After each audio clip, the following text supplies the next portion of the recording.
Hi everyone, in this tutorial I'm going to show you how I did this drawing of a dolphin, and I'm going to have lots of tips in this video on how to blend and soften your layers with your pastel pencils, and also tips on drawing realistic water. Now to start with, after I'd mapped in the eye, and there wasn't really much detail there at all, so I just wanted to make sure that I've got the placement of that accurate. But once I'd done that, I can then establish the main shapes, the lights and the darks on the skin. Now just simply going in with a white Carbonfellow pencil there on the left hand side, I'm hinting at those brighter highlights. Now this is something, whether or not there's a bright highlight in the eye, on the water, whatever it may be, using a white pastel pencil first, just to make sure we've got that as light as it needs to be, means that we've got a bit more of that reassurance as we build up our layers that we do have those brighter values in first. We can always darken them up in stages, but putting that in initially is just something that can really take that pressure off. Now as I start to build up my layers here, I'm really going to be focusing on how I use my pencils to soften and blend the layers that are beneath it. This first foundation here, I am simply just mapping in my main lights and darks, but you can see that I'm using more of the side of the pencil to create a really soft transition. Now this softness is going to be really beneficial with anything that is more of that smoother surface. So because there's no fur or feathers here, I really want to be making sure that I've got that softness between one colour to the next, or one highlight into a shadow. If I don't have a softness in between my lights and my darks, which would be a mid-tone, if that mid-tone is missed out, then I'm going to have lots of harsh edges and I'm going to make the dolphin look more two-dimensional. So again, you can see here using these pencils, always with that blunt tip or the side of that lead, I want to be making sure that any subtle softness in a highlight or shadow is captured. Now the other thing as well is I'm moving my pencil following any curves of the structure under the skin. I want to be making sure that I have captured that, and this is the same technique that we use when drawing fur or feathers. The fur direction is never random, it will always follow the underlying bone and muscular structure. And although the dolphin has no fur, it can still be visible with those structures under the skin because of how the highlights and shadows are curved. Now the real-time step-by-step version of this tutorial, which is all linked in the description below if it's of interest, the one aspect that focuses on is how to use your pastel pencils to mix and layer those colours together to create something that's unique to that reference photo. I want to be making sure that I first of all just hinted at a mid-tone, and then I can either adjust the colour later on or my values later on depending on the light source. So there are many times here where I'll just use this grey Carbonfellow for my base, and then I'm going to be adding my warmer colours to it to build up the colour of the dolphin in stages. Although this dolphin did have a pink-purple tint to it, I don't want to start with those colours because they'll be too bold. So working with that mid-tone, more of a neutral grey colour, and then adding those colours on top is a really good way of taking that pressure off throughout that layering process, that we don't have to use the exact correct pencil at each stage. Now in most cases there's never one pencil that is the perfect fit. It's going to have to be that layering process where we build up to that colour. And this is a really good project, something like this, where we can practice with those techniques. And again here, I'm really focusing on my highlights and shadows. The contrast is key, more so than the exact colour. Now let's say this photograph of the dolphin was taken when the clouds went over the sun. The colour is going to be much cooler. It's going to be affected with the colours that are reflected in the dolphin. The colour of the water is also going to be having an influence where it's reflected up onto the skin as well. All of these factors are something that needs to be considered, especially when drawing something that's shiny. That wetter surface is going to be more reflective, so there might even be those brighter clouds, the sun, the yellow colour potentially if it's more of a sunset setting. All of those colours will be reflected into the dolphin. So of course, depending on the reference photo, the colours that we use will need to be worked with and adjusted as we go. Now I did decide to use just my pastel pencils for this project. I wanted to be able to capture the exact place of where those highlights and shadows faded from one to the next. We can of course use our pan pastels for our base foundation, but I wanted to have a little bit more control throughout each of my layers, which is why I did decide to just use the pencils. Now when I am focusing on building up my layers here, as you can see, adjusting my contrast as I go, My main consideration as well as that was getting that softness between my layers. So in some cases I'm adjusting my pressure, I'm using a little bit more pressure if I want that colour to be more influenced, and then easing off of that pencil if I need to create a little bit more softness. The pressure that we apply to a pencil is key, especially when creating this kind of effect. And again, if this is something that you would like to see in the real-time step-by-step lesson, it has all been recorded with a voiceover while I'm drawing, so there are no sections sped up or cut out, and all the information to that is linked below. Now, if you do have any questions about something that you're working on, anything art related, feel free to pop them in the comments because I'm more than happy to help if I can. Now on the last section of the dolphin here, where the water was coming up over the top of the skin, I needed to make sure that I had some of that translucency captured. So now what I'm working with, because the highlights were not as bright, I'm actually adding my lighter pencils over the top. Whereas the brighter highlight on the tip of the nose there and underneath those white patches on the neck, throat area, I used my white pencil first. So depending on how bright that highlight is, we can then make that decision whether or not it needs to be layered first or after some kind of base foundation. Now the fin here, again, the lighting is really important, so I don't want to be forcing any highlights or shadows where they shouldn't be, because ultimately that is going to adjust the shape of the animal. Just like when I focus on how to soften and blend the highlights over the body to hint at that shape and form, if I add a highlight and shadow in the wrong place, I'm going to either indicate an additional structure, maybe a lump or something like that under the skin which may not need to be there. So I want to be making sure that I am really focusing on that right from those base layers. It's something here that can make a massive difference to how three-dimensional that portrait looks. Now I do like to work in small sections. I find that I'm far more effective and I don't get as overwhelmed with that drawing process. Working in whole individual layers can sometimes potentially make us rush, but of course that's all going to be very individual to each artist. But if you are working on your drawing and you're feeling like you're hesitating, you're spending more time looking at your reference photo, back at your drawing, not quite sure where you should be, then working on smaller sections can really help with that. Now when I started working on the water, I'm not going to work on this with one whole individual layer for the same reasons that I've just mentioned. However, for this very first initial stage, I do like to block in where those main lights and darks are, whether or not there's an obvious vibrant colour, just so that I can clearly see exactly what section of water should be where. This can also help with that hesitation and really making it easier to visualise which part of the water we need to work on first. Once I've done that, I can then start to work on those smaller sections.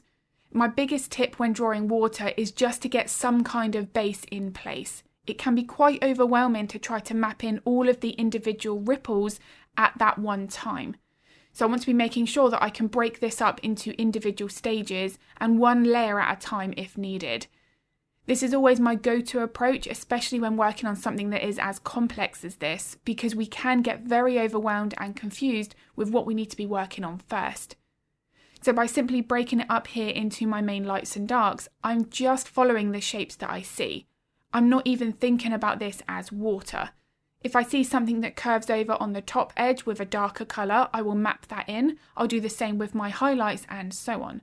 By the time I get to 3 or 4 layers in, by using that process, the water starts to already take on more of that realistic look.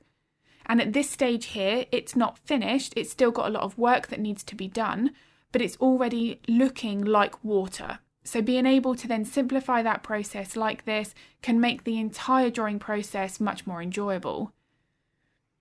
Now when drawing water, I don't want to be working with a dark layer and then building up from there. I'm usually going to start with a mid-tone and then add my highlights and shadows on top. Again, that just means then that I don't feel as committed with that base layer stage. However, if I do have a bright highlight, like what I've mentioned at the beginning of this video, and there was a really white highlight, overexposed reflection on the top of the water, then I will use my white pastel pencils first to make sure that I've got that bright enough. Now, one aspect that the real-time tutorial does focus on with this colour wheel is I'm explaining how we can choose the colours that we need to be using from the many different pencils that we've got in front of us. How we can then mix those pencils together to create a range of colours that we don't have in our sets. Now, I don't make colour theory on how to pick those pencils confusing at all. I do just simply use a colour wheel system where I can identify whether or not it is a warm or a cool colour. Now, of course, this is something that I can more easily explain in the real-time tutorials, but the one thing to consider here is there are so many different individual colours that we could use. It's not all about that one perfect pencil. So if I've got 4 or 5 blues in front of me, I'm going to decide whether or not I need a warm or a cooler blue in order to give me the colour that I can see in my reference photo. Now, of course, depending on the scenario, a warm or a cool colour is going to vary. But this is something here where it's going to be a simple rule that we can use depending on that reference photo that we're working from and the white balance of that image. And I really want to be focusing there on whether or not it is a dark colour or a lighter colour of that version. So here, as I'm using my teal turquoise colours, I want to be making sure that they are light enough or dark enough. If they're not as dark as they need to be, then my contrast is going to be really lacking, and no matter what colour I've got, even if it is the perfect colour, if the value of that colour isn't right, it's still going to look flat. This is the only reason why that graphite, charcoal, black and white pastel drawings, any grayscale medium still looks realistic, and in some cases looks like a black and white photograph. It's not the colour, because there's no colour there, it's the values and the contrast that makes something look three-dimensional and realistic. Now, another tip that I would recommend with any drawing, regardless of what it is to take regular breaks. One of the things that can actually cause us to make mistakes is by staring at the same area or the same reference photo for too long a period. We want to be making sure that we're giving that time to rest our eyes, and that time is just as important as the time drawing as well. So there are many sections here where I'm actually going to even just come away from the easel for 10-15 minutes, rest my eyes, and then come back to it. If I start to feel like I might be rushing through those layers, then that's an indication that I'm getting a little bit tired, and I really do then need to have more of a proper break. So when I did the top section of the water here, I actually left it for an entire day and then came back and did the lower section of the water the next day. This here enabled me to have really completely refreshed eyes. I was fully rested and ready to start the next section. This just means then that I'm less likely to rush through those layers, and each part of the drawing is as realistic as the other. Now, something that's really important to consider when drawing water is there's no one section that's going to be exactly the same. So on the left side here at the top and the right side, you can see that the water, the surface texture and how that looks is completely different. Now, there are many times here where I'll actually tell myself that this is because of whatever reason. So in this situation, it's because the dolphin is coming up out of the water and causing that top right corner to have more of that surface disturbance. So being able to then work out why that looks the way that it is, I find just makes it a bit easier to then draw. It's why if I'm drawing a full body of a dog, let's say, and I'm looking at the fur and I'm thinking, why is that changing in that direction? If it's around a joint like a shoulder or an elbow, I'll then think, well, that's because the leg is moving in that way, which is why the fur would be scrunched up there. Being able to just work that out, even just for a few seconds, can make it easier to then actually follow that and move our pencils accordingly. Now, for this section of the water, this is very similar to the area above it. I'm working with more of that mid-blue. It's not too dark, but it's certainly not bright. And then I can build up my lights and darks from there. Any tiny area of the water where it has more of a circular ripple or where it's starting to come away here from the dolphin, that darker turquoise, I want to be making sure then that I've got the way that it curves over. You can see that I'm really making sure to exaggerate the way that that curves with my pencil strokes so that I've got more of that flow and movement of the surface. This is going to help add more depth to that water along with the contrast that I'm working on. Now, contrast is important, but we don't want to be making the water too dark. There will be sections on the right hand side where I can see portions of the dolphin's body that I want to be making sure I've got dark enough. But if I was to work with a really dark blue here and then add the highlights on top, those highlights are not going to be as bright as they currently are at this stage, just because I have worked with a little bit more of a cautious approach. Now, when it came to working on the middle section directly below the dolphin, this is where the colours are significantly darker. This is that reflection of the dolphin being put into the water. Now, my biggest tip here is try not to emphasize too much on the features. So what I mean by that is here, I can't see the eyes and I can't see the nose. I don't want to be exaggerating that in the top of the water. However, there may be reference photos where it's almost like a mirror image where we do need to do that. But for something like this is all about those lights and darks. I want to make sure that I don't have my edges too harsh, and you can see there that it almost looks like it has those points on the side, and that's going to follow those main ripples on the tops of the water. But here I'm indicating at those pinks, I'm still using all of the same colours that I did in the Dolphin, but because I've started with that darker base, it's automatically now making it look like a reflection. I don't have to force in the eyes, the nose and so on to make it look like that. By making sure I've got my contrast right and the general shape, it's going to look as it should once that's finished. And this is one of those times where I would definitely just say, tell yourself to trust the process.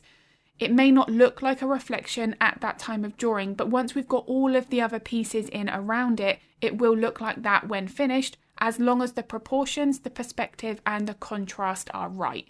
And as I've said before, it's not about the exact colour. It's making sure here that that reflection is as dark or as light as it needs to be based on the reference photo that we're working from. Now, as always, when drawing fur, feathers, whatever it may be, anything that's on those top layers, I will add last. So here, those little sections of water where it's being pushed away from the dolphin, almost creating more of like that slight wave in front, those highlights are sitting on the very top. So I want to be making sure that I've indicated at that and leaving those last layers. Now that being said, if there was a particularly bright highlight, I would still use white first to map that in, but I would always then go back in with my white once the rest of the layers are in place to pull that highlight on the very top. It's going to really help make a big difference with that level of realism and that 3D look that I'm going for. Now I haven't finished that section of water below the dolphin. I'm going to come back in and pull those highlights in once I've got this area to the side completed. And again, this is where that water is over the top of the body of the dolphin. So there's water here and the colours of the skin that I want to be making sure I've got right. This definitely can be confusing because I don't want to be overcomplicating it because it's going to then make it more confusing to know which layer to draw first. So what I've done here is just decided what colour do I see as soon as I look at that reference photo in that area. I'm going to go with that and then build it up from there. You can see that I started off with a little bit of the white where the brighter reflections of the wave area is going to be, but for the most part I've worked with a darker base. But it's not as dark as what it's going to be when finished because I can come back in with those dark pencils and adjust my contrast if needed. Now a big tip here as well is when you're working from something like this with any photo really, is to look at that first of all and think what is the brightest part of my reference photo and what is the darkest.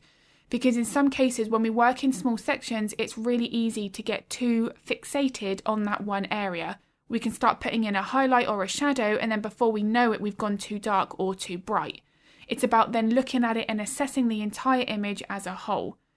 If I was to make some sections on the lower part of the water, those highlights as bright as the white highlight on the nose, then the reflections on the water are going to be too bright. It's going to take that distraction away from that dolphin. So I really do hope that this video has been useful. If it was, I'd be very grateful if you could give it a like and a thumbs up. It makes a huge difference to my channel. And I also upload a couple of videos to YouTube every week, so if you would like to get notified of that content, then don't forget to hit the subscribe and the bell button. As I said earlier, if you do have any art related questions, feel free to pop them in the comments below. And if you would like to draw along to this real-time lesson or any of my other step-by-step tutorials, then I'll link all of the information to those in the description below. I'm going to be uploading another video next week, but as always, thank you so much for watching.